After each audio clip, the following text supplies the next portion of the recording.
أيها الناس أوصيكم عباد الله وإياي أولا بتقوى الله يا أيها الذين آمنوا اتقوا الله حق تقاته ولا تموتن إلا وأنتم مسلمون وقال النبي صلى الله عليه وسلم يا معشر الشباب من استطاع منكم الباءة فليتزوج فإنه أغض للبصر وأحسن للفرج فمن لم يستطع فعليه بالصوم فإنه له وجاء أو كما قال رسول الله صلى الله عليه وسلم. ബഹുമാനമുള്ള മുഅ്മിനീങ്ങളെ, സഹോദരന്മാരെ, സ്നേഹിതന്മാരെ, അല്ലാഹു സുബ്ഹാനഹു വ തആല നമ്മൾ ഒരുമിച്ച് കൂടലിനെ ഖബൂലാക്കുമാറാവട്ടെ. നമ്മുടെ എല്ലാ തിന്മകളെയും നന്മകളാക്കാൻ പടച്ചവൻ ഈ ഇരുത്തത്തെ കാരണമാക്കുമാറാവട്ടെ. അല്ലാഹു സുബ്ഹാനഹു വ തആല മനുഷ്യരുടെ ദുനിയാവിൻ്റെയും കാലാകാലമായ ഒരിക്കലും തീരാത്ത ആഖിറത്തിൻ്റെയും പരിപൂർണമായ സമ്പൂർണമായ വിജയം വെച്ചിട്ടുള്ളത് അള്ളാഹുവിൻ്റെ ദീനനുസരിച്ചുള്ള ജീവിതത്തിലാണ്. എന്ന് വെച്ചാൽ ഇസ്ലാമിലൂടെയാണ് അള്ളാഹു സുബ്ഹാനഹു വ തആല രണ്ട് ലോകത്തെയും വിജയം വെച്ചിരിക്കുന്നത്. ദുനിയാവിൻ്റെ ഈ താൽക്കാലികമായ കുറഞ്ഞ കാലത്തെ ജീവിതത്തിന്റെ വിജയവും മരണത്തിന് ശേഷമുള്ള അനന്തമായ ഒരിക്കലും തീരാത്ത ജീവിതത്തിന്റെ വിജയം വെച്ചത് ദീനിലാണ്, ഇസ്ലാമിലാണ്. ഇസ്ലാമിനെ അള്ളാഹു സമ്പൂർണമാക്കിയിട്ടുണ്ട്. ഇസ്ലാം അള്ളാഹുവിന്റെ ഭാഗത്ത് നിന്ന് മനുഷ്യരെങ്ങനെ ജീവിക്കണം, എങ്ങനെയാണ് ഭൂമിയിൽ മനുഷ്യരുടെ ജീവിതത്തിനെ ഏത് രീതിയിലാണ് ചെലവഴിക്കേണ്ടത് എന്ന് പഠിപ്പിച്ചു തന്ന രീതിന്റെ പേരാണ്. എന്നുവെച്ചാൽ ജീവിത പദ്ധതിന്റെ പേരാണ് ഇസ്ലാം എന്നുള്ളത്. മനുഷ്യരുമായി ഇഴകിച്ചേരേണ്ട സംഗതിയാണ് ഇസ്ലാം എന്നുള്ളത്. അള്ളാഹു ഏത് ജീവിതത്തിലാണ് തൃപ്തിപ്പെട്ടത്, ആ തൃപ്തിപ്പെട്ട ജീവിതത്തിന്റെ പേരാണ് ഇസ്ലാം എന്നുള്ളത്. അൽയൗമ അക്മൽതു ലക്കും ദീനക്കും വഅത്മംതു അലൈക്കും നിഅമതി വറളീതു ലക്കുമുൽ ഇസ്ലാമ ദീന. ഇസ്ലാമിനെ നിങ്ങൾക്ക് ദീനായിട്ട് എന്ന് വെച്ചാൽ ജീവിതചര്യയായി, ജീവിതത്തിന്റെ പദ്ധതിയായി ഞാൻ നിങ്ങൾക്ക് തൃപ്തിപ്പെട്ട് തന്നതാണ് ഇസ്ലാമിനെ. ഇസ്ലാമിനെ അള്ളാഹ് തൃപ്തിപ്പെട്ട് തന്നതാണ്. അതുകൊണ്ട് ഒരാൾ ഇസ്ലാം അനുസരിച്ച് ജീവിക്കുകയാണെങ്കിൽ അയാളെ അള്ളാഹു തൃപ്തിപ്പെടും. എന്താണ് ഇസ്ലാം? അള്ളാഹു തൃപ്തിപ്പെടുന്ന ജീവിതം എന്താണ്? അത് കാണിച്ചു തരാൻ വേണ്ടിയിട്ടാണ് റസൂലുള്ളാഹി സല്ലല്ലാഹു അലൈഹി വസല്ലം തങ്ങളെ അയച്ചത്. മുഹമ്മദ് നബി സല്ലല്ലാഹു അലൈഹി വസല്ലം തങ്ങൾ അതിനു വേണ്ടി അയച്ചതാണ്, കാണിച്ചു തരാൻ വേണ്ടി. എങ്ങനെയാണ് മനുഷ്യർ ജീവിക്കേണ്ടത് അത് കാണിച്ചു തരാൻ വേണ്ടിയിട്ടാണ്.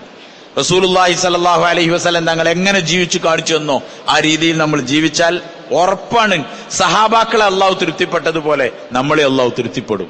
സഹാബാക്കൾ ജീവിച്ചിരിക്കവേ അവരെ കുറിച്ച് പറഞ്ഞു, റളിയല്ലാഹു അൻഹും വറളു അൻഹു. ഈ സഹാബാക്കളെ തൊട്ട് ഞാൻ സംതൃപ്തനാണ്, അവർ അള്ളാഹുവിനെ തൊട്ട് സംതൃപ്തരാണ്, അള്ളാഹു അവരെയും സംതൃപ്തിപ്പെട്ടിരിക്കുന്നു. ജീവിച്ചിരിക്കുമ്പോൾ അവർക്ക് സർട്ടിഫിക്കറ്റ് കൊടുത്തു. എന്തുകൊണ്ട് പറഞ്ഞാൽ ഒരു റസൂലുള്ളാഹി സല്ലല്ലാഹു അലൈഹി വസല്ലം തങ്ങളുടെ ചര്യകളെ തങ്ങൾ കാണിച്ചു തന്ന അതേ രീതിയിൽ ചാണിന് ചാണായി മുഴത്തിന് മുഴമായി അവർ പിൻപറ്റി. ഒന്നും അവരവരുടെ സ്വന്തം താല്പര്യങ്ങളെ ദീനിലേക്ക് കടത്തിക്കൂട്ടിയില്ല. എന്താണോ നബി തങ്ങൾ സല്ലല്ലാഹു അലൈഹി വസല്ലം കാണിച്ചു തന്നത് ആ രീതിയിൽ അവർ ജീവിച്ചു. അതുകൊണ്ട് അവരുടെ ജീവിതത്തെ അള്ളാഹു തൃപ്തിപ്പെട്ടു. ഇത് എനിക്കും നിങ്ങൾക്കുള്ള ഒരു അറിയിപ്പും കൂടിയാണ്. ആരെല്ലാം ഇനി ഖിയാമത്ത് നാൾ വരെ ഈ മുഹമ്മദ് സല്ലല്ലാഹു അലൈഹി വസല്ലം തങ്ങളും തങ്ങളുടെ അനുയായികളും അനുചരന്മാരുമായിരുന്ന സഹാബാക്കളുടെ ജീവിതം ആര് പിൻപറ്റുന്നോ, ആരതേപോലെ ജീവിക്കുന്നോ, അവർ ദുനിയാവിൽ ഇസ്സത്തും അന്തസ്സുമുള്ളവരായി മാറും. ദുനിയാവിൽ ഏറ്റവും വിലയുള്ളവരും ഏറ്റവും ബഹുമാനിക്കപ്പെടുന്നവരുമായി മാറും. മരണത്തിന് ശേഷമുള്ള അനന്തമായ ജീവിതത്തിൽ എന്നേക്കുമായി അവർക്ക് സുഖവും സന്തോഷവും ഉണ്ടാവും. ഇത് അള്ളാഹുവിന്റെ വ്യക്തമായ തീരുമാനമാണ്. ഇതെല്ലാ കാര്യത്തിലും ബാധകമാണ്. ഒരു മലക്കിനെ അയച്ചാൽ മതിയായിരുന്നു ഈ സന്ദേശം ഖുർആൻ എത്തിക്കണമെങ്കിൽ. അല്ലെങ്കിൽ ഒരു മലക്ക് വന്നിട്ട് ഈ കാര്യങ്ങൾ മനുഷ്യർക്ക് പറഞ്ഞു കൊടുത്താൽ മതിയായിരുന്നു. പക്ഷെ അല്ലാഹു സുബ്ഹാനഹു വ തആല മലക്കിനെ അയക്കാതെ അതൊരു പ്രവാചകനിലൂടെ മനുഷ്യരിൽ നിന്ന് ഹുവല്ലദീ ബഅസ ഫിൽ ഉമ്മീന റസൂലൻ. നബി തങ്ങൾ സല്ലല്ലാഹു അലൈഹി വസല്ലം തങ്ങൾ പറഞ്ഞു, ഖുൽ ഇന്നമാ അന ബശറും മിസ്ലുക്കും, ഖുൽ ഇന്നമാ അന ബശറും മിസ്ലുക്കും യൂഹാ ഇലയ്യ. അള്ളാഹു തആല പറഞ്ഞു, നബിയെ തങ്ങൾ അവരോട് പറഞ്ഞു കൊടുക്കിൻ, ഇന്നമാന ബശറും മിസ്ലുക്കും, ഞാൻ നിങ്ങളെപ്പോലുള്ള ഒരു മനുഷ്യനാണ്. യൂഹാ ഇലയ്യ, എനിക്ക് സന്ദേശം അറിയിക്കപ്പെടുന്നുണ്ട്. ഞാൻ സാധാരണ മനുഷ്യനല്ല, എന്നുവെച്ചാൽ എനിക്ക് സന്ദേശം അറിയിക്കുന്നുണ്ട്. പക്ഷേ മനുഷ്യൻ എന്ന് പറഞ്ഞതുകൊണ്ട് ഉദ്ദേശിക്കുന്നത് വിശന്നാൽ ഭക്ഷണം കഴിച്ചില്ലെങ്കിൽ വിശക്കും, വെള്ളം കുടിച്ചിട്ടില്ലെങ്കിൽ ദാഹിക്കും, കല്ലുകൊണ്ട് എറിഞ്ഞാൽ വേദന ഉണ്ടാവും. മാനുഷികമായ വികാര വിചാരങ്ങളൊക്കെ ഉള്ള ഒരാൾ തന്നെയാണ് ഞാനും. അതുകൊണ്ട് നിങ്ങൾക്ക് എങ്ങനെ എന്തൊക്കെ പ്രശ്നങ്ങൾ ഉണ്ടാവോ ആ പ്രശ്നത്തിനൊക്കെ പൂർണ്ണമായ പരിഹാരം എന്നിലൂടെ നിങ്ങൾക്ക് ഉണ്ടാവും. ഞാൻ എങ്ങനെയാണോ ജീവിക്കുന്നത് അങ്ങനെ നിങ്ങൾ ജീവിച്ചോളിൻ. റസൂലുള്ളാഹി സ്വല്ലല്ലാഹു അലൈഹി വസല്ലം നമ്മളോട് പറഞ്ഞു, ഈ കാര്യത്തിൽ നമ്മുടെ എല്ലാ കാര്യത്തിലും റസൂലുള്ളാഹി സ്വല്ലല്ലാഹു അലൈഹി വസല്ലം തങ്ങളുടെ ചര്യ നമ്മൾ പിൻപറ്റുകയാണെങ്കിൽ നമ്മൾ പൂർണ്ണമായി വിജയിക്കും. ഒരു കാര്യത്തിലും അതിൽ വിട്ടുവീഴ്ചയില്ല. നമുക്ക് ഇഷ്ടപ്പെട്ട നമ്മൾ സാധാരണ നിസ്കാരം, നോമ്പ്, സക്കാത്ത്, ഹജ്ജ് തുടങ്ങിയ കാര്യങ്ങൾ. ഒരാൾ ഹജ്ജിന് പോകുന്നുണ്ടെങ്കിൽ ആൾ പറയും എനിക്ക് ഹജ്ജ് ക്ലാസ്സിന് 15-20 പങ്കെടുക്കും. എന്നാലും പിന്നെ ആരെങ്കിലും ആലിമീങ്ങളെ കണ്ടാൽ പറയും ഞാൻ ഹജ്ജിന് പോകുന്നുണ്ട്, എന്തെങ്കിലും നിങ്ങൾക്ക് പറയാനുണ്ടോ, എന്റെ ഹജ്ജൊക്കെ മഖ്ബൂലും മബ്റൂറും ആവാൻ വേണ്ടി നിങ്ങൾ ദ്വാരക്കണട്ടോ, ഒന്നും അറിയില്ലട്ടോ. എന്താണ് നമുക്കറിയാം, എന്റെ ഇഷ്ടത്തിന് പോയിട്ട് മക്കത്തും മദീനത്തും അല്ല മക്കത്തും മിനയിലും മുസ്ദലിഫയിലൊന്നും പോയിട്ട് എന്റെ ഇഷ്ടം കാട്ടി പോന്നാൽ അള്ളാഹ് സ്വീകരിക്കൂല. അത് റസൂലുള്ളാഹി സ്വല്ലല്ലാഹു അലൈഹി വസല്ലം കാണിച്ചെന്ന മാതിരി ചെയ്യണം നമുക്കറിയാം. അതുകൊണ്ടാണ് നമ്മൾ ഹജ്ജ് പഠിക്കാൻ വേണ്ടി പോണത്. സഹോദരന്മാരെ, സ്നേഹിതന്മാരെ, ഹജ്ജ് പോലെ തന്നെയുള്ള ഒരു ഇബാദത്ത് തന്നെയാണ് നിക്കാഹ് എന്നുള്ളതും. മനുഷ്യന്റെ ജീവിതത്തിൽ ബന്ധപ്പെട്ട എല്ലാ കാര്യങ്ങളും ഇബാദത്താണ്. വമാ ഖലഖ്തുൽ ജിന്ന വൽ ഇൻസ ഇല്ലാ ലിയഅ്ബുദൂൻ, മനുഷ്യരെയും ജിന്നിനെയും എനിക്ക് ഇബാദത്ത് ചെയ്യാൻ വേണ്ടിയിട്ടല്ലാതെ സൃഷ്ടിച്ചിട്ടേ ഇല്ല. ഖലഖ്തുൽ ജിന്ന വൽ ഇൻസ ലിയഅ്ബുദൂൻ, എനിക്ക് ഇബാദത്ത് ചെയ്യാൻ വേണ്ടി മനുഷ്യരും ജിന്നിനും സൃഷ്ടിച്ചിരിക്കുന്നു എന്നല്ല അല്ലാഹ് പറഞ്ഞത്. വമാ ഖലഖ്തുൽ ജിന്ന വൽ ഇൻസ, ജിന്നിനും ഇൻസിനും സൃഷ്ടിച്ചിട്ടേ ഇല്ല ഇല്ലാ ലിയഅ്ബുദൂൻ, എനിക്ക് ഇബാദത്ത് ചെയ്യാൻ വേണ്ടിയിട്ടല്ലാതെ. എന്നുവെച്ചാൽ വേറൊരു പരിപാടിയേ ഇല്ല. മനുഷ്യനും ജിന്നിനെ അയച്ചത് തന്നെ അതിന് വേണ്ടിയിട്ടാണ്. അപ്പൊ നമുക്ക് കല്യാണം കഴിക്കണ്ടേ, നമുക്ക് വീടുണ്ടാക്കണ്ടേ, നമുക്ക് സന്താനങ്ങൾ വേണ്ടേ, നമുക്ക് ബാക്കിയുള്ളതൊക്കെ വേണ്ടേ, എല്ലാം വേണം. അതൊക്കെ റസൂലുള്ളാഹി സ്വല്ലല്ലാഹു അലൈഹി വസല്ലം തങ്ങൾ കാണിച്ചു തന്ന പോലെ രീതിയിലാണെങ്കിൽ അതൊക്കെ ഇബാദത്തായി. കല്യാണം കഴിക്കൽ ഇബാദത്തായി. റസൂലുള്ളാഹി സ്വല്ലല്ലാഹു അലൈഹി വസല്ലം തങ്ങൾ പറഞ്ഞു, അന്നിക്കാഹു മിൻ സുന്നത്തി, നിക്കാഹ് എന്റെ ചര്യപ്പെട്ടതാണ് നിക്കാഹ്. റസൂലുള്ളാഹി സ്വല്ലല്ലാഹു അലൈഹി വസല്ലം തങ്ങൾ നിക്കാഹിന്റെ കാര്യം വ്യക്തമായി പഠിപ്പിച്ചു. നിങ്ങൾ അതിനെ മസ്ജിദിൽ വെച്ചാക്കണം, അതിനെ നിങ്ങൾ പരസ്യപ്പെടുത്തണം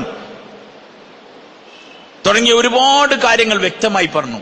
ഇന്ന് നമ്മുടെ നിക്കാഹുകൾ, നമ്മുടെ വിവാഹങ്ങൾ, ഹജ്ജും നോമ്പും നിസ്കാരമൊക്കെ റസൂലുള്ളാഹി സ്വല്ലല്ലാഹു അലൈഹി വസല്ലം പറഞ്ഞ മാതിരി കല്യാണം നമ്മളെ നാട്ടിൽ എങ്ങനെയൊക്കെയാണ് നടക്കുന്നത് അതിലൊന്നും കൂടി ഉഷാറാക്കി നടക്കണം.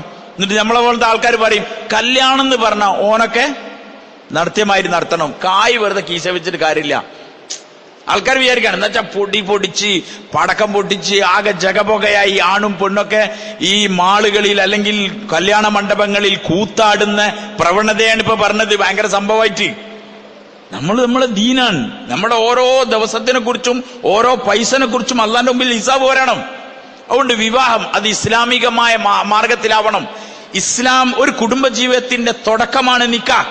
ഒരു കുടുംബജീവിതം, ഒരു സ്ത്രീയും ഒരു പുരുഷനും അവർ ബന്ധപ്പെട്ട് കുടുംബജീവിതം തുടങ്ങാൻ അതിന്റെ തുടക്കം തന്നെ അള്ളാഹുവിനും അവന്റെ റസൂലിനും ഇഷ്ടമില്ലാത്ത രീതിയിലാണെങ്കിൽ പിന്നെ ആ കുടുംബജീവിതത്തിലൂടെ ഉണ്ടാവുന്ന ബാക്കി അനന്തരഫലങ്ങൾ, അതിന്റെ സന്താന തലമുറകൾ, അതിന്റെ ഒക്കെ അവസ്ഥ എന്തായിരിക്കും നിങ്ങൾ ഒറ്റക്ക് ആലോചിച്ചോളി.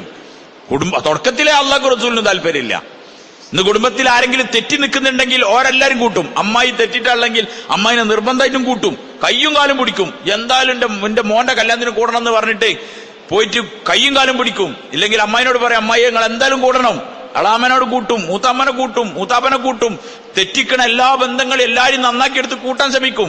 പക്ഷേ കല്യാണ വേളകളിൽ അള്ളാന്റെ റസൂലും പുറത്തേക്കും.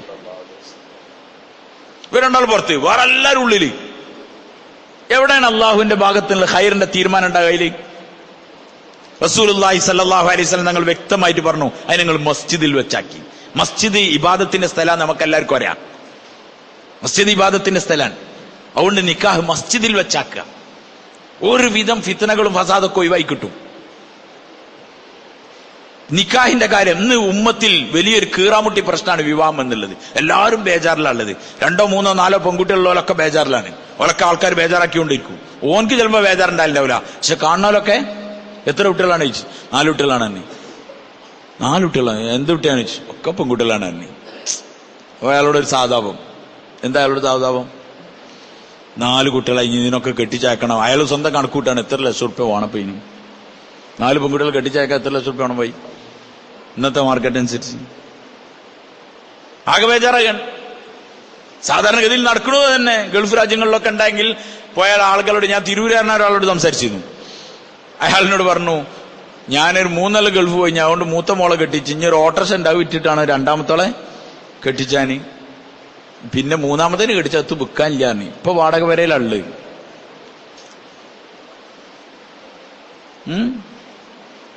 4 5 പെൺകുട്ടികളുണ്ടായാലും എന്ത് ചെയ്യും? അതുകൊണ്ട് ആൾക്കാർക്ക് ബേജാറായി. ഇപ്പൊ മലപ്പുറംകാർ 2 3 ആൾക്കാരായി, 1 2 3 ആയി, 4 ഔട്ട് ഓഫ് ഫാഷനായി. ഏത് നമ്മളെ വാപ്പാർക്കും നമ്മളെ വല്യാപ്പാർക്കൊക്കെ 10 12 കുട്ടികളുള്ള വല്യാപ്പന്റെ വല്യമ്മന്റെ ഒക്കെ മക്കളായി നമുക്ക് 1 2 മതി. എന്തുകൊണ്ട്? കാരണം ബേജാർ എന്താവും? ജീവിത പ്രയാസം, ജീവിത പ്രശ്നം എന്താവും? ഇവരെ പരിപാലിക്കണ്ടേ, ഇവരെ നോക്കണ്ടേ, ഇവരെ പഠിപ്പിക്കണ്ടേ? ഒരു കുട്ടിനെ പഠിപ്പിക്കണമെങ്കിൽ എത്ര ഉറുപ്പ്യാവും? ഇതൊക്കെ പാടെ ആലോചിച്ചിട്ട് ആകെ തല പുണ്ണയിക്കാണ് ഉമ്മത്ത്. അങ്ങനെ 2 കുട്ടികള് 1 കുട്ടികള്. റസൂലുള്ളാഹി സ്വല്ലല്ലാഹു അലൈഹി വസല്ലം തങ്ങൾ കല്യാണം കഴിക്കുന്ന കാര്യം പറഞ്ഞപ്പോൾ തന്നെ പറഞ്ഞു, തസവ്വദു അൽ വലൂദൽ വദൂദ്, അധികം പ്രസവിക്കുന്നവളെയും നല്ല സ്നേഹമുള്ളവളെയും നിങ്ങൾ കല്യാണം കഴിക്കാൻ. മുഹദ്ദിസീങ്ങൾ പറഞ്ഞ അധികം പ്രസവിക്കാരനെ കല്യാണം കഴിച്ചില്ലല്ലോ, ഇവനെങ്ങനെ അറിയാം? മുഹദ്ദിസീങ്ങൾ പറഞ്ഞത് ഓളമ്മ, ഓളെ വെല്ലിമ്മ, ഓലൊക്കെ നോക്കിയാൽ മതി. അങ്ങനെ ഉണ്ടോ? വെല്ലിമ്മനൊക്കെ നോക്കിയപ്പോ കട്ട. നബി തങ്ങൾ സല്ലല്ലാഹു അലൈഹി വസല്ലം തങ്ങൾ പറഞ്ഞു, നിങ്ങള് അധികം പ്രസവിക്കുന്ന സ്ത്രീകളെ കല്യാണം കഴിക്കുക, നിങ്ങൾക്ക് അധികം മക്കൾ ഉണ്ടാവട്ടെ. ഫഇന്നി ഉബാഹി ബികുമുൽ ഉമം യൗമൽ ഖിയാമ, നാളെ ഖിയാമത്ത് നാളിൽ ഞാൻ നിങ്ങളെ വെച്ചിട്ട് അഭിമാനം നടിക്കണം, എന്റെ ഉമ്മത്താണ് ഏറ്റവും കൂടുതലുള്ളത്. ചെന്ന് വിവാഹത്തിന്റെ ചിന്താഗതിയൊക്കെ മാറി, ഏതൊക്കെ അവസ്ഥയിലെത്തി. സാമ്പത്തിക ഇടപാടിന്റെ കേന്ദ്രങ്ങളായി. പണമുള്ളവന് ഓന്റെ പണത്തിന്റെ അളവ് കാണിച്ചു കൊടുക്കാനുള്ള ഒരു അവസരമായി വിവാഹത്തെ കണ്ടു. പണമുള്ള ആൾക്കാർ ഓരോ പണത്തിന്റെ എത്ര പണം ഉണ്ട് എന്ന് നിങ്ങൾ കണ്ടോളി എന്ന് പറഞ്ഞിട്ട് കല്യാണത്തിന്റെ വിഭവങ്ങളിലും കല്യാണത്തിന്റെ അതിന്റെ ആഡംബരങ്ങളിലും മോടികളിലും അതിനുവേണ്ടി കോടികൾ ചെലവാക്കാൻ ആൾക്കാർ തയ്യാറാണ്. കോടികൾ ചെലവാക്കിട്ട് കോടികൾ. മലപ്പുറം ജില്ലയിൽ നടക്കുന്ന ഓരോ കല്യാണങ്ങൾ, കോടികളുടെ കല്യാണങ്ങളുണ്ട്. അതിന് കഴിയാത്തവന് ലക്ഷങ്ങളായി. ആകെ വലിയ ജഗപുക, വലിയ കടക്കാരൻ, കോടികൾ കടലുള്ള ആള്.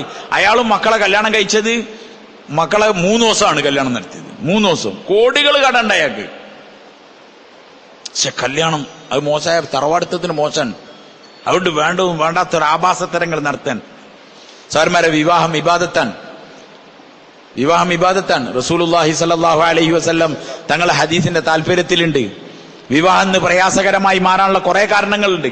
അതിലൊന്ന് സാമ്പത്തികമാണ്. സമ്പത്തുണ്ടെങ്കിൽ സമ്പത്തിന്റെ മാനദണ്ഡമാണ് കല്യാണത്തിന്റെ മാനദണ്ഡം, അല്ലാണ്ട് കുട്ടിന്റെ ബാക്കിയുള്ളതൊന്നുമല്ല. അവരുടെ ദീനോ, 2 കൂട്ടർക്കും ദീൻ പ്രശ്നമല്ല. പെണ്ണിന് ദീൻ ഉണ്ടായിക്കൊള്ളണമെന്നില്ല, ആണിന് ദീൻ ഉണ്ടായിക്കൊള്ളണമെന്നില്ല. ദീന് അതൊക്കെ പിന്നെ ഉണ്ടാക്കാൻ പറ്റിയ സാധനമാണെന്ന് നമ്മൾ പറയില്ലേ. അവന് വിദ്യാഭ്യാസം ഉണ്ടോ, എന്നാ പിന്നെ ദീനൊക്കെ ഉണ്ടായിക്കോളും, അത് പ്രശ്നമില്ല. സാർമാരെ, സ്നേഹമാരെ, ഒരു മനുഷ്യന്റെ ജീവിതത്തിൽ ഏറ്റവും കൂടുതൽ മനുഷ്യനായി ജീവിക്കാൻ അവനെ പ്രേരിപ്പിക്കലോ അവന്റെ ദീൻ മാത്രമാണ്. ബാക്കിയൊക്കെ മൃഗീയത പുറത്തേക്ക് വരും. ഭൗതികമായ വിദ്യാഭ്യാസമാവട്ടെ, സമ്പാദ്യമാവട്ടെ, എല്ലാം അത് മൃഗീയത പുറത്തേക്ക് വരും. അതിൽ സംശയിക്കണ്ട. ദീൻ മാത്രമേ അതിന്റെ ശരിയായ സ്വസ്ഥമായ നിലയിൽ കുടുംബജീവിതത്തെ മുന്നോട്ടുണ്ടാവുള്ളൂ. അതുകൊണ്ട് സ്വസ്ഥമായുള്ള കുടുംബജീവിതം ഉണ്ടാവണമെങ്കിൽ ദീൻ ആവശ്യമാണ്. لا تزوجوا النساء لحسنهن فعسى حسنهن أن يرضيهن ولا تزوجوهن لأموالهن فعسى أموالهن أن تطيعهن ولكن تزوجوهن على الدين ولا أمة خرماء سوداء ذات دين أفضل. നിങ്ങൾ ഒരിക്കലും സ്ത്രീകളുടെ സൗന്ദര്യം നോക്കി കല്യാണം കഴിക്കരുത്. ഞാൻ പറയില്ല, നുബൂവത്തിന്റെ നാവുകൊണ്ട് മുഹമ്മദുർ റസൂലുള്ളാഹ് സല്ലല്ലാഹു അലൈഹി വസല്ലം പറയാൻ, നിങ്ങൾ സ്ത്രീകളെ സൗന്ദര്യം നോക്കി കല്യാണം കഴിക്കരുത്. കാരണം ഒരു പക്ഷേ സൗന്ദര്യം നീങ്ങിപ്പോയേക്കാം. അപ്പൊ പിന്നെ നിങ്ങളെ കുടുംബജീവിതം പ്രശ്നമാവും. വലാ തസവ്വജൂഹുന്ന ലിഅംവാലിഹിൻ, അവരെ സമ്പത്ത് നോക്കിയിട്ട് നിങ്ങൾ കല്യാണം കഴിക്കരുത്. ഫഅസ അംവാലുഹുന്ന അൻ തുത്ഗിയഹുന്ന, ഒരു പക്ഷേ സമ്പത്ത് അവരെ വഴികെടുത്തിയേക്കാം, അവരെ വഴികേടിലേക്ക് കൊണ്ടെത്തിച്ചേക്കാം. ഒരുപാട് പ്രശ്നങ്ങൾ സാമ്പത്തികമായിട്ട്, സാമ്പത്തികം നോക്കുന്നതിന്റെ പേരിൽ ഉണ്ടായേക്കാം.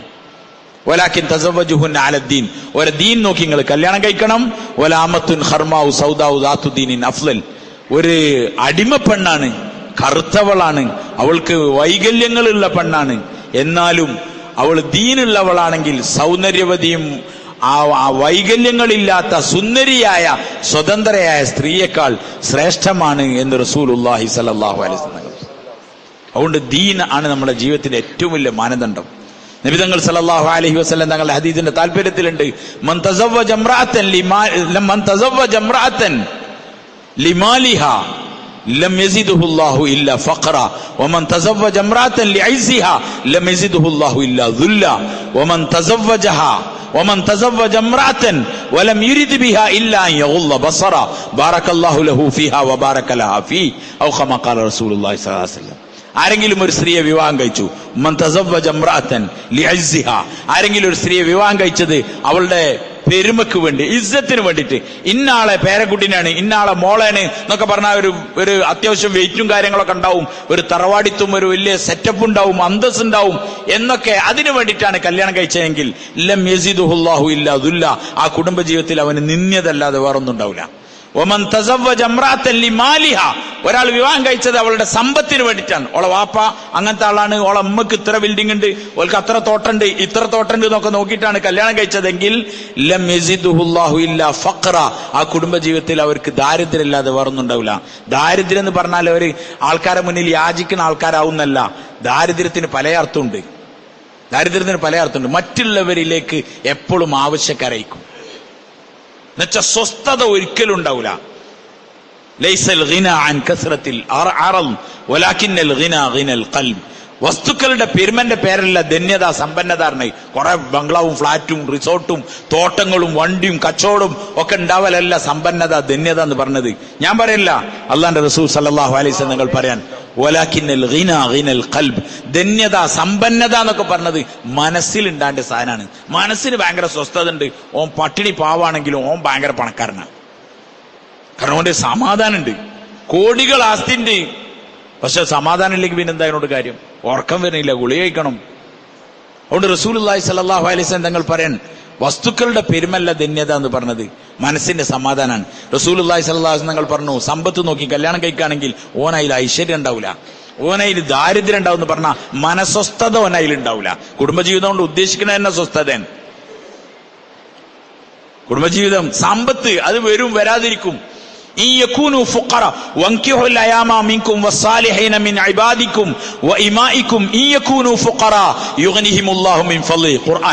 ഖുർആൻ പറയാൻ, നിങ്ങള് സാലിഹീങ്ങളായ ആണുങ്ങൾക്കും പെണ്ണുങ്ങൾക്കൊക്കെ വിവാഹം കഴിച്ചു കൊടുക്കിൻ എന്ന് പറഞ്ഞതിന് ശേഷം ഖുർആൻ പറയാൻ, ഈ യകൂനു ഫുഖറ, അവർ ദരിദ്രന്മാരാണെങ്കിൽ യുഗ്നിഹിമുല്ലാഹു മിൻ ഫളി, അവരെ അള്ളാഹു അവന്റെ ഔദാര്യം കൊണ്ട് അവരെ ഗനിയാക്കുന്നു. അള്ളാഹ് അവരെ ഗനിയാക്കുന്നു.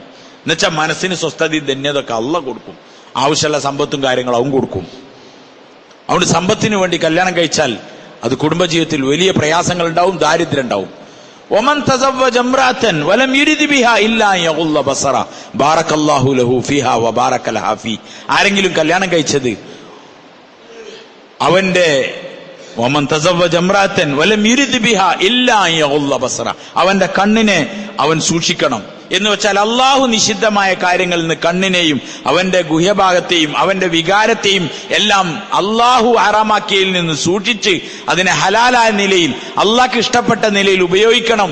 അള്ളാഹുവിന്റെ തൃപ്തി നേടണം. ഹറാമായ നോട്ടത്തിൽ നിന്ന് ഞാൻ ഒരിക്കലും എന്റെ കണ്ണുകൊണ്ട് ഹറാമുണ്ടാവരുത്, എന്റെ വികാര പൂർത്തീകരണം ഒരിക്കലും അസ്ഥാനത്താവരുത്, അള്ളാഹുവിന്റെ തൃപ്തിയിലാവണം എന്ന് വിചാരിച്ച ഒരാൾ കല്യാണം കഴിക്കുകയും അതിൽ ദീൻ ആഗ്രഹിക്കുകയും ചെയ്താൽ ബാറകല്ലാഹു ലഹു ഫീഹാ വബാറക ലഹാ ഫീ, ആ പെണ്ണിന് ആ ആണിന് ആ പെണ്ണിലും ആ പെണ്ണിന് ആ ആണിലും അള്ളാഹു ബർക്കത്ത് ചെയ്യട്ടെ എന്ന് റസൂലുള്ളാഹി സ്വല്ലല്ലാഹു അലൈഹി വസല്ലം പറഞ്ഞു.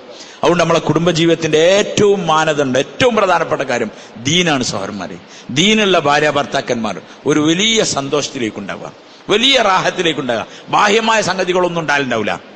അലി റളിയല്ലാഹു അൻഹുവിന് ഫാത്തിമ റളിയല്ലാഹു അൻഹ കല്യാണം കഴിപ്പിച്ച് കൊടുത്തത് അവിടെ സമ്പന്നനായ അബ്ദുറഹ്മാൻ ബിൻ ഔഫ് ഇല്ലാഞ്ഞിട്ടല്ല, അല്ലെങ്കിൽ അവിടെ ബാക്കിയുള്ളവരുണ്ടാഞ്ഞിട്ടല്ല.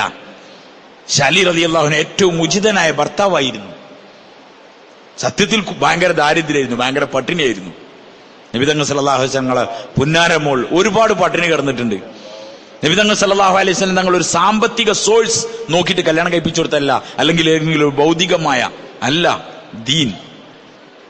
എല്ലാ തങ്ങളുടെ ജീവിതവും ബാക്കി വന്നവരുടെ ജീവിതവും ദീൻ ഏറ്റവും പ്രധാനപ്പെട്ടതാണ്. നമുക്ക് ഉമർ റളിയല്ലാഹു അൻഹു അറിയാം, രാത്രി സമയത്ത് നടന്നു പോകുമ്പം പകലിനോടടുത്ത സമയം പുലർച്ചെ സമയത്ത് ഒരു ഉമ്മ വീട്ടിൽ നിന്ന് പാല് കറന്നിട്ട് മോളോട് പറയുന്നുണ്ട്, മോളെ ആ പാലിൽ അല്പം വെള്ളം ചേർത്തേക്കുന്നു. വേറെ ആരുമില്ല അവർക്ക്, അവരുടെ ഉപജീവനം തന്നെ പാല് വിറ്റിട്ടാണ്. ആ പാലിൽ വെള്ളം ചേർക്കാൻ പറഞ്ഞപ്പോ ആ പെൺകുട്ടി പറഞ്ഞു, ചെറുപ്പക്കാരിയായ പെൺകുട്ടി പറഞ്ഞു, ഉമ്മ പാലിൽ വെള്ളം ചേർത്താൽ അമീറുൽ മുഅ്മിനീൻ എങ്ങാനും അറിഞ്ഞാൽ എന്തായിരിക്കും നടപടി ഉണ്ടാവുക? അപ്പൊ ഉമ്മ പറഞ്ഞു, മോളെ ഈ സമയത്ത് അമീറുൽ മുഅ്മിനീൻ ഇത് എങ്ങനെ അറിയാനാണ്? അപ്പൊ ആ പെൺകുട്ടി പറഞ്ഞു, ഉമ്മ അമീറുൽ മുഅ്മിനീന്റെയും എന്റെയും നിങ്ങളുടെയും നമ്മളെല്ലാവരുടെയും റബ്ബായ അള്ളാഹു കാണുന്നില്ല ഉമ്മ എന്ന് ചോദിച്ചു. ഉമർ റളിയല്ലാഹു അൻഹു ഇത് പുറത്തുനിന്ന് ഈ സംസാരം കേട്ടുകൊണ്ടിരിക്കാൻ ആ വീടിന് മാർക്ക് ചെയ്തു. ഒരു ചെറ്റക്കുടിയിൽ പാൽക്കാരിയുടെ മോൾ, ലോകം റോം, കിസ്ര, കൈസർ ഇവരൊക്കെ ഞെട്ടി വിറക്കുന്ന ഹദ്റത്ത് ഉമറുൽ ഫാറൂഖിന്റെ മോൻ. ഒരു പള്ളിന്റെ ഖത്തീബ നിങ്ങൾ വിചാരിക്കരുത്, ഒരു 40 മഹലിന്റെ കാലിയെന്ന് വിചാരിക്കരുത്. ഉമർ റളിയല്ലാഹു അൻഹുവിനെ കുറിച്ച് സാമ്രാജ്യങ്ങളുടെ രാജാവാണ് ഹദ്റത്ത് ഉമർ റളിയല്ലാഹു അൻഹു. ഖലീഫ എന്ന് കേൾക്കുമ്പോൾ നമ്മൾ അങ്ങനെ വിചാരിക്കരുത്. രാജപദവി കൊടുക്കുകയാണെങ്കിൽ ടോപ്പിലാണുള്ളത്. ഒരു രാജപുത്രനാണ് സത്യത്തിൽ ഉമർ റളിയല്ലാഹുവിന്റെ മകൻ. ആ മകനെ കൊണ്ട് കല്യാണം കഴിപ്പിച്ചു. ആ മോളെ, ആ ചെറ്റക്കുടിയിൽ നിന്ന് ആ പാൽക്കാരിന്റെ മോളെ കെട്ടിക്കാനുള്ള കാരണം അവിടെ സമ്പത്തല്ല, ആ കുട്ടിന്റെ ഹൃദയത്തിൽ ഉണ്ടായിരുന്ന തഖ്വയായിരുന്നു. അള്ളാഹു കാണും ഉമ്മ എന്ന് പറഞ്ഞതായിരുന്നു. ആ കുടുംബത്തിൽ ഉണ്ടായതാണ് Umar bin Abdul Aziz. Umar രണ്ടാമെന്നൊക്കെ നമ്മൾ പറഞ്ഞ് അഭിമാനിക്കണ ഉമർ ബിൻ അബ്ദുൽ അസീസ് ഇവരുടെ പേരക്കുട്ടിയാണ്. എന്നുവെച്ചാൽ തലമുറ നന്നായാൽ അതിലൂടെ ഉണ്ടാവുന്ന സന്താന തലമുറകളും നന്നാവും. അതുകൊണ്ട് മക്കൾക്ക് വിവാഹാലോചന നടത്തുമ്പോൾ നമ്മൾ ശ്രദ്ധിക്കേണ്ട വളരെ പ്രധാനമായ കാര്യം അവരുടെ ദീനാണ്. ദീനിന് പ്രാധാന്യം നൽകണം, ദീനിയായ ജീവിതം ഉണ്ടാവണം. അതുകൊണ്ട് കുടുംബജീവിതം നന്നാക്കണം. ഇനി ഏറ്റവും പ്രയാസകരമായ അവസ്ഥ മുസ്ലിമീങ്ങളുടെ കുടുംബജീവിതമാണ്. എനിക്ക് പറയാൻ സമയമില്ല, വളരെ കുറഞ്ഞ 2 വാക്കുകൊണ്ട് ഞാൻ നിർത്താം. ഇതൊരു വലിയ വിഷയമായി നിങ്ങൾ എടുക്കണം. പല മഹല്ലുകളിൽ നിന്ന് വന്ന ആൾക്കാരാണ്. ഞങ്ങളോട് വിനയമായി പറയാൻ, വളരെ വിനയത്തോടെ പറയാൻ, നമ്മൾ ഇന്ന് ഗൗരവപരമായി ആലോചിക്കേണ്ട ഒരു വലിയ കേസ് കെട്ടാണിത്. മക്കളുടെ വിദ്യാഭ്യാസം, പെൺകുട്ടികളുടെ വിദ്യാഭ്യാസം കൊണ്ടുണ്ടായ നേട്ടം എന്താന്ന് ചോദിച്ചാൽ, മുമ്പ് CH ഫറൂഖ് കോളേജിന്റെ ഒരു വാർഷികത്തിൽ സംസാരിച്ചവൻ പറഞ്ഞിരുന്നു, ഞാൻ എന്റെ സമുദായത്തിലെ പെൺകുട്ടികൾക്ക് വിദ്യാഭ്യാസം നൽകിയത് കൊണ്ട് ഇന്ന് ഞാൻ എന്റെ സമുദായത്തെ കാണുന്നത് ഭർത്താക്കന്മാർക്ക് ബ്ലൗസിന് ശീല അല്പം വാങ്ങിയാൽ മതി എന്നതിൽ കവിഞ്ഞൊരു പുരോഗതി ഞാൻ കാണില്ല എന്ന് CH അന്ന് പറഞ്ഞിരുന്നു. അന്ന് പറഞ്ഞതാണ്. ആകെ പുതിയാപ്പൾക്ക് ബ്ലൗസ് വാങ്ങുമ്പോൾ കുറച്ച് വാങ്ങിയാൽ മതി, ഈ വിദ്യാഭ്യാസത്തിന് ഇറങ്ങിയോണ്ട് കിട്ടിയ നേട്ടാണ്. അന്ന് ആ മഹാൻ പറഞ്ഞിട്ടുണ്ടെങ്കിൽ ഇന്നത്തെ അവസ്ഥ എന്താ നിങ്ങൾ ആലോചിച്ച് നോക്കി. ഇന്ന് വിദ്യാഭ്യാസം കൊണ്ടുള്ള നേട്ടം എന്താണ് പറഞ്ഞാൽ, എന്താണ് നിങ്ങൾ പറയും, വാപ്പാർക്കും വല്യാപ്പാർക്കും ഒന്ന് നിശ്ചയം എന്നൊന്നും പറഞ്ഞ് അങ്ങോട്ടും ഇങ്ങോട്ടൊന്നും പോണ്ട, ബ്രോക്കർമാരെ പണിമുട്ടി എല്ലാവരും അവിടുന്ന് ഇവിടുന്നൊക്കെ കണ്ടെത്തി നമുക്ക് കല്യാണം കഴിപ്പിച്ചെന്നില്ല, ഞങ്ങളെന്തായാലും പോകാൻ തീരുമാനിച്ചിരുന്നു. കുടുംബജീവിതം താറുമാറായി, സംസ്കാരമില്ലാത്ത അവസ്ഥക്കെത്തി. പാശ്ചാത്യന് ഉദ്ദേശിച്ചത് ഇത് തന്നെയാണ്, നമ്മൾ എത്തിയതും അവിടെ തന്നെയാണ്. വിദ്യാഭ്യാസം കൊണ്ട് ഒരു ഉദ്ദേശിച്ചാൽ നമ്മൾ വിചാരിച്ചു നമ്മളെ മക്കൾ എന്തൊക്കെ ആക്കാനാണ്. ഒന്നുമല്ല, നമ്മളെ മക്കൾ നല്ല മാന്യമായി, എത്ര മാന്യമായിട്ടാണ് മുസ്ലിം കുടുംബം ജീവിച്ചിരുന്ന നിങ്ങൾക്ക്. ഒരു പെണ്ണിനെ ഒരു പുറത്തും കൂടി പോണ്ട, ഓക്ക് തുണി കുപ്പായം ഓൾക്ക് ഫുള്ളവിടെ, ഓളിങ്ങനെ രാജകീയമായി ജീവിക്കരുന്ന്. ഇതിൽ അസൂയ മൂത്തവർ അല്ലെങ്കിൽ ഈ സമുദായത്തിന് എങ്ങനെ വിട്ടാൽ ഇതിന്റെ തലമുറകൾ കെട്ടുറുപ്പുള്ള സമുദായമായി മാറും, ഇവരൊരിക്കലും ഛിന്ന ഭിന്നമാക്കാനും ശിഥിലമാക്കാനും സാധിക്കൂല എന്ന് മനസ്സിലാക്കിയ ജൂത സയനിസ്റ്റ് ചിന്താഗതിക്കാർ ഒരു പിന്നിൽ പണിയെടുത്തു, ഈ പെൺകുട്ടികളെ പുറത്തിറക്കി. അതുകൊണ്ട് എന്തുണ്ടായി, സമുദായം കേടുന്നിട്ടി, അല്ലാണ്ട് വേറെന്താ? സമുദായം കേടുന്നിട്ടിന്നല്ലാണ്ട് വേറെന്താ ഉണ്ടായത്? അതുകൊണ്ട് ഒരു കാര്യം ഞങ്ങളോട് വളരെ വിനയത്തോടു കൂടി പറയാണ്, കുടുംബജീവിതം ആകെ താറുമാറാൻ. കോടതി മതിയാകില്ല, കോടതിയിലൊക്കെ കെട്ടിക്കിടക്കണ കേസെത്രയാണ്. നമ്മൾ ആലോചിക്കണം, കോടതിയിൽ എപ്പോഴാണ് കേസെത്തുന്നത്? ഒരു 100 തലാക്ക് നടക്കുന്നുണ്ടെങ്കിൽ ഒരു 15 20 എവിടെ എത്തുന്നത്? കോടതിക്ക് എത്തുന്നത്. ബാക്കിയൊക്കെ നാട്ടിലെ കാളിമാരും നാട്ടിലെ നേതാക്കന്മാരും കാരണന്മാരായിട്ട് തീർത്ത് വിടാൻ. തലാക്ക് അധികരിച്ചു. ഇസ്ലാം ഏറ്റവും കൂടുതൽ ഗൗരവത്തോടെ കണ്ടിരുന്ന ഒരു കാര്യമാണ്. അബ്ഗളുൽ ഹലാലി ഇലല്ലാഹി അത്തലാഖ്. അള്ളാഹ്ക്ക് ഹലാലിൽ ഏറ്റവും വെറുപ്പുള്ളത് തലാഖാണ്. തലാഖ് എന്താന്നുള്ള ചെറുപ്പക്കാർക്കും കൂടി അറിയില്ല. വെറുതെ പറയാൻ 3, 4, 5 ഒക്കെ ചെല്ലുണ്ട്, ഒന്നിട്ട് ഒരുമിച്ച് കഴിയുന്നുണ്ട്. അപകടകരമായ ജീവിത രീതി. എന്താണ് തലാഖ്? കല്യാണം കഴിക്കണോൻ അവൻ കൂടി പഠിക്കണമല്ലോ, സേവ് ചെയ്യണോൻ അതിന്റെ ഡിലീറ്റ് അവൻ കൂടി പഠിക്കണമല്ലോ. തലാഖിനെ പറ്റി അറിഞ്ഞ ആൾക്കാരെ എന്താ ഉള്ളത്? വെറുതെ പറയണേ, അന്നെ ഞാൻ ഒഴിവാക്കി, അനക്ക് വേണ്ടേ, എന്നാ എന്റെ തലാഖ് എന്നാ പിടിച്ചോ. അനങ്ങിയ തലാഖ്. നമ്മളടുത്ത് ഓരോ കേസ് വരും, ബൈക്കിന്റെ ബാക്ക് എന്നാ പറഞ്ഞത്, ഫോണിലാ പറഞ്ഞത് തലാഖാവുമെന്ന്. അടുത്ത സമയത്തിന്റെ അടുത്ത് വന്നു, ബൈക്കിന്റെ ബാക്കിൽ നിന്ന് എനിക്ക് ചൂടായപ്പോ ഞാൻ പറഞ്ഞു, എന്നാ എന്നെ തലാഖില്ലേന്ന് പറഞ്ഞു. എത്ര സിമ്പിൾ പരിപാടി. കുറച്ച് കഴിഞ്ഞ് മൂപ്പര് വന്ന് ചോദിക്കാണ് തലാഖാവുമെന്ന്. തലാഖുകൾ അധികരിച്ചു. കാരണങ്ങൾ എന്തൊക്കെ? ചെറിയ ചെറിയ കാരണങ്ങൾ. ഇന്ന ആ കോളേജിൽ ചേർത്തില്ല, പുതിയാപ്പള അതിന്റെ പേരിൽ ഞാൻ അയാളെ കൂടെ ഇല്ല, ഇതിന്റെ കൂടെ ചേർത്തില്ല. ആ വാട്സപ്പ്, ഇത് സാറുമാരെ, സ്നേഹന്മാരെ, കുടുംബ ബന്ധങ്ങൾ ശിഥിലമായിക്കൊണ്ടേയിരിക്കാൻ. ഒന്ന് കെട്ടുറപ്പില്ല, രണ്ട് ഈ കുടുംബത്തിനെ കൊണ്ടടക്കാൻ മാതാപിതാക്കൾക്ക് ഒരു ഇൽമുമില്ല. ഒരു പെൺകുട്ടികൾ വരുമ്പത്തിന് തന്നെ വിചാരിക്കണം എന്താ പറഞ്ഞാൽ ഓളെന്തോ കിച്ചണിലൊക്കെ പാസ്സായി വന്നതാണ്, ഹോട്ടൽ മാനേജ്മെന്റ് ഒക്കെ പഠിച്ചിട്ട് വന്നാണ്. അങ്ങനെ ഫുഡ് ഉണ്ടാക്കിയില്ല, ഇതിന് പ്രശ്നം, അതിന് പ്രശ്നം, ഒക്കെ പ്രശ്നം. ഒരു ശത്രു മനോഭാവത്തോടു കൂടി ഒരു വീട്ടിൽ പെൺകുട്ടിനെ കയറി വന്നാൽ കാണുന്ന ഉമ്മയും അമ്മായിമ്മ എന്നാ പേരെന്നെ. സത്യത്തിലൊരു ഉമ്മയാണ്. അവിടുന്ന് ഒരു ഉമ്മ വിട്ടു ഇവിടെ വേറെ ഒരു ഉമ്മന്റെ അടുത്ത്, ഒരു ഉമ്മന്റെ വാപ്പന്റെ അടുത്താണ്. പക്ഷെ അങ്ങനെ കാണാൻ പറ്റില്ല. നമ്മളെ സ്വന്തം മോളിൽ എന്തൊക്കെ കുറവുകളുണ്ടോ ആ കുറവുകളൊക്കെ പാവം ഈ പെൺകുട്ടിയിലുണ്ടാവും. അത് കണ്ട് നമ്മളെ മോളാണ്, ഇതൊന്ന് ശരിയാക്കി എടുക്കണം എന്നുള്ള ചിന്ത നമുക്കാർക്കില്ല. അപ്പൊ തന്നെ പ്രശ്നങ്ങൾ, കുറ്റങ്ങൾ, കുറവുകൾ കണ്ടു, ആകെ പ്രശ്നമായി, ശിഥിലമായി.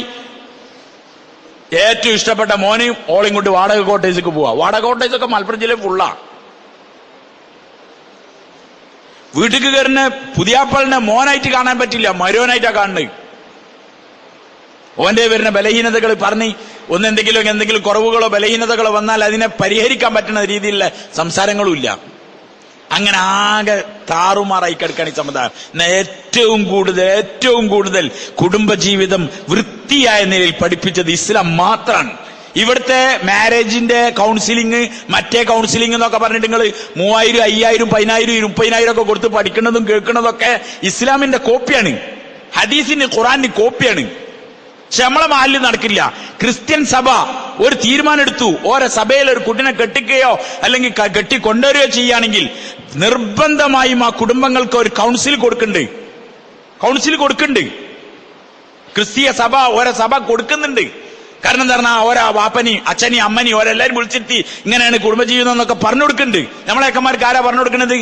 നമ്മളെ പെൺകുട്ടികളോട് ആരാ പറഞ്ഞു കൊടുക്കുന്നത്? അതുകൊണ്ട് മഹല്ലിൽ നിന്ന് വന്ന ഒരുപാട് കാരണവന്മാർ, ഒരുപാട് ചെറുപ്പക്കാരുണ്ട്. ഈ സമുദായത്തിനോട് എല്ലാവർക്കും കൂറുണ്ട്. നമ്മളെല്ലാവരും ഈ സമുദായത്തിന്റെ ഒരു ഭാഗമാണ്. അൽ മുഅ്മിനു ലിൽ മുഅ്മിനി കൽ ബുനിയാൻ യശുദ്ദു ബഅ്ലുഹു ബഅ്ള. ഒരു മുഅ്മിന് ഒരു കെട്ടിടം പോലെയാണ്. ഒരു കല്ല് അടുത്ത കല്ലിന് ശക്തി പകരുന്നത് പോലെ. മറ്റൊരു ഹദീസിന്റെ താല്പര്യത്തിൽ കൽ ജസദിൽ വാഹിദ്, ഒറ്റ ശരീരം പോലെയാണ്. എവിടെങ്കിലും കാലിന്റെ ചെറുവിരലിന് മുള്ളുകുത്തിയാൽ കണ്ണതിൽ പങ്കാളിയാവുണ്ട്, കൈ അതിൽ പോയി പങ്കാളിയാവുണ്ട്. കാലിന്റെ ചെറുവിരലിനെ കുത്തി എനിക്ക് അതിനൊന്നും നേരമില്ല എന്നിട്ട് ബാക്കിയുള്ള കാലും കൈയൊന്നും അവിടെ പോവില്ല, അതിൽ കൂടിക്കൊടുക്കുന്നുണ്ട്. ഇതേപോലെ ഈ ഉമ്മത്തിന്റെ ഈ ദുരവസ്ഥയിൽ ഈ സമുദായത്തിനൊന്ന് കൂട്ടിപ്പിടിക്കുകയും ഇതിനൊരു നല്ല ഭാവിക്ക് വേണ്ടി പണിയെടുക്കുകയും ചെയ്യേണ്ട ആൾക്കാരാണ് ഇരിക്കുന്നത്. അല്ലാണ്ട് നമ്മൾ കല്യാണത്തിന് കൂടി എന്തെങ്കിലും ബിസ്ക്കറ്റും മറ്റും തിന്നിട്ട് പോകാനുള്ളതല്ല. ഇതൊരു ഇബാദത്താണ്. ഈ ഇബാദത്തിൽ നിന്ന് വേറെ ഇബാദത്തുകൾ ഉണ്ടാവണം. അതുകൊണ്ട് ഒരു കാര്യം, മഹല്ലുകളിൽ നിന്ന് വന്നവരും സന്നദ്ധ സംഘടനകളിൽ പ്രവർത്തിക്കുന്നവർ, ഒരുപാട് ചെറുപ്പക്കാർ, ഒരുപാട് ആൾക്കാർ, നമ്മളൊരു കാര്യം തീരുമാനിക്കണം. നമ്മളെ മഹല്ലിൽ ഇതിനൊരു ഒരു വ്യക്തമായ ഒരു കാഴ്ചപ്പാടുണ്ടാവണം. കല്യാണം കഴിക്കാനായ പെൺകുട്ടികൾ അല്ലെങ്കിൽ അവരുടെ കല്യാണം ഒന്ന് കാലിനോടോ മഹല്ലിലെ ആൾക്കാരോടാണല്ലോ പറയുന്നത്. ഓരോ കാര്യത്തിൽ ഒരു തീരുമാനം ഉണ്ടാക്കി കൊടുക്കണം. ഓരോ വീട്ടിലെത്താൻ പോകേണ്ടി വരും. ഓരോട് ഈ കുടുംബജീവിതത്തിന്റെ കാര്യങ്ങൾ പറഞ്ഞു കൊടുക്കേണ്ടി വരും. ഒരു പെൺകുട്ടികളെ വീട്ടിൽ വന്നാൽ എങ്ങനെയൊക്കെയാണ് നിങ്ങൾ അതിനെ കൊണ്ടാടേണ്ടത്? ഇസ്ലാമികമായ അവസ്ഥ എന്താണ്? ചെറിയ ചെറിയ കാര്യത്തിനാണ് തലാക്ക് നടക്കുന്നത്. നമ്മൾ ഓരോ കാര്യങ്ങൾ പറഞ്ഞ് ചെല്ലുമ്പോൾ നടക്കുന്നത് എന്താണ്? പഴയ ചോറിന്റെ മുകളിൽ പുതിയ ചോറിട്ട് കൊടുത്തു ഒരു തലാക്കിന്റെ കാരണമാണ്. പഴയ ചോറിന്റെ മുകളിൽ പുതിയ ചോറിട്ട് കൊടുത്തു, തലാക്കിന്റെ കാരണം. ഇങ്ങനത്തെ ചെറിയ ചെറിയ ഇതൊക്കെ ഒരു തലാക്ക് എന്താണ്? ആട് വിടുക, അടുത്ത് വേറെ ഉണ്ടല്ലോ. അവിടെ സാറുമാരെ, സ്നേഹമാരെ, ഈ ഒരു കാര്യത്തിൽ വ്യക്തമായൊരു നിലപാടുണ്ടാവണം. വിവാഹം ഇസ്ലാമിക മൂല്യത്തോടു കൂടിയാവണം. ഇസ്ലാമിക മൂല്യം എന്ന് പറഞ്ഞാൽ വരൻ അവന്റെ ചെലവിലാണ് കല്യാണം നടത്തേണ്ടത്. സത്യസന്ധമായി മനസ്സിലാക്കേണ്ട ഒരു കാര്യം. ഒരു പെൺകുട്ടിനെ കെട്ടിക്കുന്നതിന്റെ പേരിൽ ഒരു സാധാ കൊട്ടൻ ഉറുപ്പ്യന്റെ ഉറുപ്പ്യ കോയന്റെ ചെലവ് പോലും ആ പെണ്ണിന്റെ വാപ്പക്കില്ല. ഇസ്ലാമിലില്ല. കാരണം വലീമ ഈ പയ്യനാണ് കൊടുക്കേണ്ടത്, വരനാണ് കൊടുക്കേണ്ടത്. മഹർ കൊടുക്കേണ്ടത് അവനാണ്. അവളെ വസ്ത്രം, അവളെ ചെരുപ്പ്, അവൾക്ക് എന്തൊക്കെ ആവശ്യമുണ്ടോ അതൊക്കെ ഉത്തരവാദിത്വം മോന്റേതാണ്.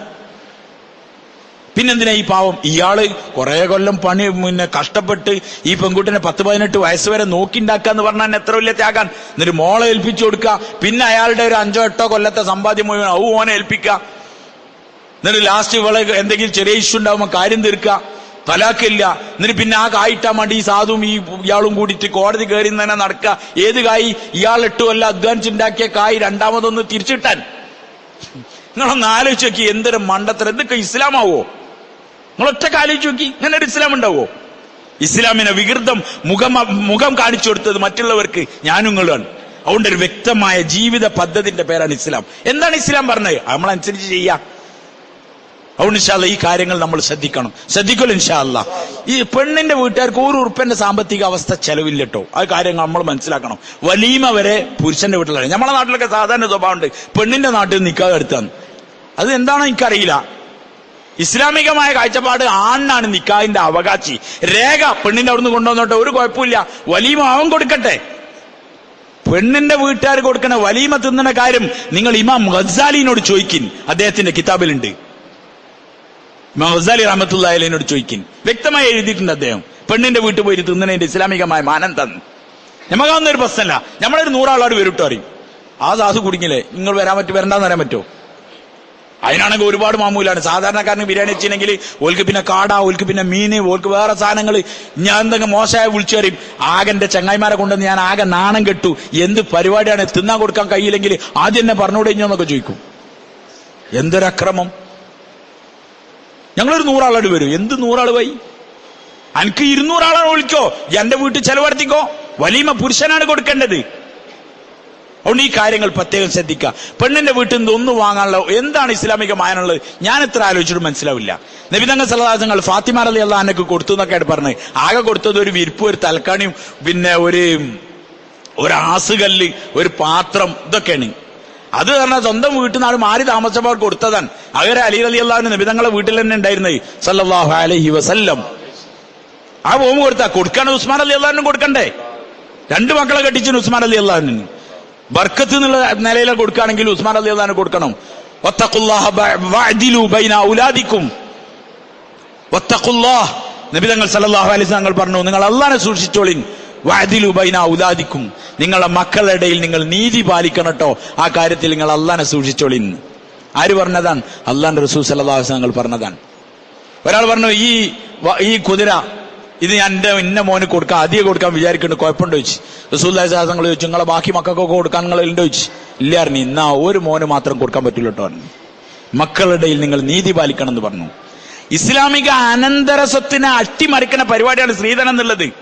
പെൺകുട്ടിക്ക് കെട്ടിക്കുമ്പോൾ കൊടുക്കുക 100 കാറും ഒക്കെ, പിന്നെ ഓള് പെര കുടിയിരിക്കുമ്പോ പിന്നെയും ഇതൊക്കെ വാടക കൊടുത്തു കഴിഞ്ഞാല് അവസാനം പിന്നെ ഇയാൾ മരിച്ചു കഴിഞ്ഞാൽ പിന്നെ അതിന്റെ പുരുഷന് കൊടുക്കണതിന്റെ പകുതി പിന്നെയും കൊടുക്കണം. ഒക്കെ പാടെ കണക്കൂട്ടി നോക്കിയാ താത്തക്ക് ഇല്ലെങ്കിൽ അഞ്ചത്തിക്കൊക്കെ എന്താ ഉണ്ടാവും. ഇതെവിടെ നീതി പാലിക്കലാവുക? അള്ളാഹിനോട് സമാധാനം പറയേണ്ടി വരും. നിങ്ങളെ പോക്ക് നിങ്ങൾ എന്ത് വേണമെങ്കിലും കൊടുക്കുക, അത് വേറെ കാര്യം. നീതി പാലിക്കണം എന്ന് മാത്രമേ ഉള്ളൂ. അള്ളാഹിന്റെ റസൂൽ സല്ലല്ലാഹു അലൈഹി വസല്ലം പറയാൻ, വത്തഖുല്ലാഹ് ബൈന ഔലാദിക്കും വഅദിലു ബൈന ഔലാദിക്കും, നിങ്ങളെ മക്കളുടെ നിങ്ങൾ നീതി കാണിക്കണം എന്ന് പറഞ്ഞ റസൂലുള്ളാഹി സ്വല്ലല്ലാഹു അലൈഹി വസല്ലം ഫാത്തിമ റളിയല്ലാഹു അൻഹ കൊടുക്കുക, ഇവിടെ കൊടുക്കാക്ക, എങ്ങനെ ഉണ്ടാവുക? ഇത് ഒരു സാഹചര്യത്തിൽ ഉസ്മാൻ അള്ളാഹിന്റെ വീട്ടിൽ ഈ സാധനമൊക്കെ ഉണ്ട്, അവിടെ കൊടുക്കേണ്ട ആവശ്യമില്ല. ഇത് ഇവിടെ ഇല്ല. ആകെ ഒരു വീടാണ്, മാറിപ്പോവാണ്. ഇതുവരെ മക്കത്ത് മുതൽ കുട്ടികളിൽ ആദ്യം ഇസ്ലാം സ്വീകരിച്ചത് അലി റളിയല്ലാഹു അൻഹു ആണ്. എന്തുകൊണ്ട്? റസൂലുള്ളാഹി സ്വല്ലല്ലാഹു അലൈഹി വസല്ലം വീട്ടിലാണ് വളർന്നത്. അതുകൊണ്ട് സാറുമാരെ സ്ത്രീധനം അവിടെ നിങ്ങോട്ട് വാങ്ങുക, കൊടുക്കുക, അതിന്റെ ഒക്കെ ബാക്കിലുള്ള ഈ പണി ഉണ്ടല്ലോ, നിങ്ങളൊന്ന് വ്യക്തമായി നിങ്ങൾക്ക് വിശ്വാസയോഗ്യരായ ഉലമാക്കളോട് ചോദിച്ചോളി, എവിടെയാണ് അതിന്റെ തെളിവ്, അതിന്റെ കാര്യങ്ങളെന്ന്. അതുകൊണ്ട് ഒരു കാര്യം ഞാൻ പറയാൻ, ഒരിക്കലും കല്യാണത്തിന്റെ പേരിൽ ഒന്നും വാങ്ങരുത്. യാ മാശറ ശബാബ് മൻ ഇസ്തതാഅ മിൻകുമുൽ ബാഅത ഫല്യതസവ്വജ്. യുവ സമൂഹമേ, നിങ്ങൾക്ക് സ്വന്തമായിട്ട് കല്യാണം കഴിക്കാൻ ഒരു പെണ്ണിന് സ്ത്രീധനം ഒരു പെണ്ണിന് മഹർ കൊടുക്കുകയും അവളെ വലിയയും അവളെ വസ്ത്രവും അവളെ പാർപ്പിടും അവളെ ബാക്കി സൗകര്യങ്ങൾക്കൊക്കെ നിങ്ങൾക്ക് കഴിവുണ്ടെങ്കിൽ, ശാരീരികമായും കഴിവുണ്ടെങ്കിൽ, സാമ്പത്തികമായും കഴിവുണ്ടെങ്കിൽ നിങ്ങൾ കല്യാണം കഴിക്കും. റസൂലുള്ളാഹി സ്വല്ലല്ലാഹു അലൈഹി വസല്ലം പറയാൻ, യാ മാശറ ശബാബ് മൻ ഇസ്തതാഅ മിൻകുമുൽ ബാഅത ഫല്യതസവ്വജ് ഫഇന്നഹു അഗല്ലു ലിൽ ബസർ. അത് കണ്ണിന് ഏറ്റവും കുളിർമ ഉണ്ടാക്കുന്നതാണ്, കണ്ണിനെ ചിമ്മി അടക്കാനൊക്കെ അവന് സാധിക്കുന്നതാണ്.